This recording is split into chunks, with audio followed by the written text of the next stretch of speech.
My sister sent me a gift every week after her marriage, always the same thing that had broken in my childhood.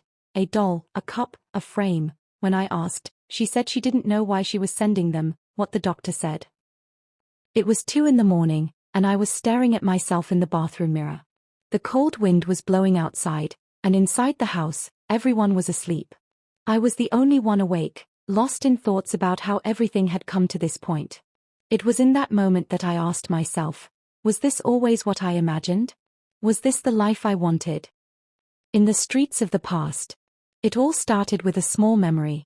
That memory when my sister and I used to sleep in the same room during childhood, and every day we would dream new dreams. Back then, we never knew there was a void between us, a gap that would never be filled. It was that small doll of mine, which had once been the most precious thing to me. One day, its hand broke off. I remember crying, holding the doll tightly against my chest, and my sister telling me, "It's okay, we'll fix it." But it never got fixed, and that doll stayed in my heart as a mark of something lost. Now, after her marriage, every week, my sister sent me the same items: a doll, a cup, a frame. Things that had broken in my childhood, those very things, as if she was trying to fix everything again. The present moment. Now, when I asked her one day why she kept sending me these things, she simply said, "I don't know why I send them." And I fell silent. Questions began to rise in my mind. Did she know why she was sending me these things? Or was it just a coincidence? My heart had one more question. Could these things really fix what was broken, or was this just an attempt with no real purpose?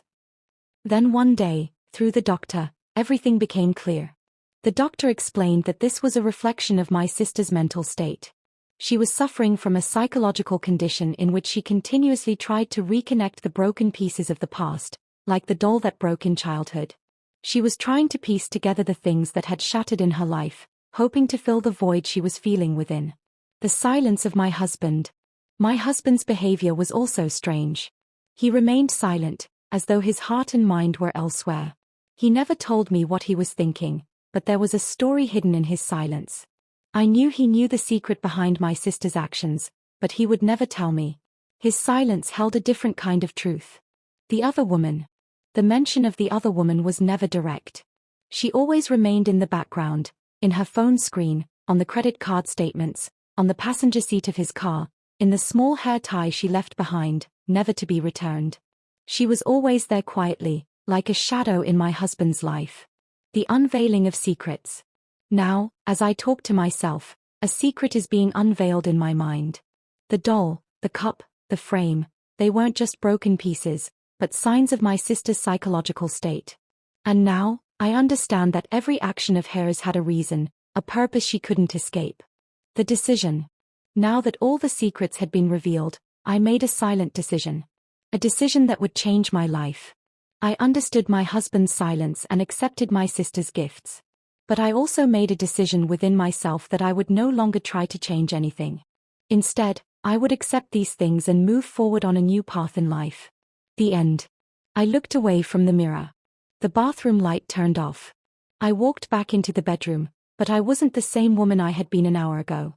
Something had broken, something had been built, and I was ready to walk down this new path. This story ended where a new life began. If you enjoyed this story, please give it a thumbs up and don't forget to subscribe for more emotional and thought-provoking content. Your support means a lot to us. Feel free to share your thoughts in the comments below. We'd love to hear from you. Thank you for watching, and we'll see you in the next one.